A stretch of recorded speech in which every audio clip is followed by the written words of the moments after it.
So, ano tong Code of Professional Standards and Accountability? So, ito yung Code of Ethics. No? Ito yung ethical standards na dapat sundin ng mga lawyers o yung Filipino lawyers. Nabasa ko lang kasi sa Instagram na merong lawyer na parang matatanggalan ng lisensya dahil naging immoral siya. Inabandon niya,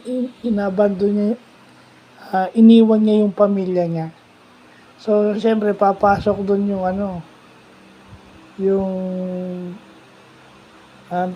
accountability. Hindi lang sa trabaho, pati sa sarili mo as a lawyer. A Code of Professional Standards and Accountability. So, sa accountability papasok kung inabandonan mo yung pamilya mo eh. So, yun.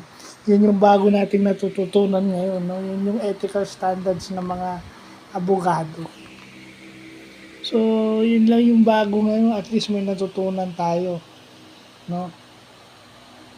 Isasama natin yan kasi papasok yan sa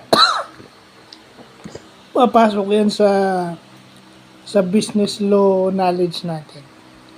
At nabasa ko din na bawat provisions dun sa Code of Professional Standards and Accountability, laging canon. Ibig sabihin ng canon, canon 1, ibig sabihin law 1, canon 2, so on and so forth. So, yun.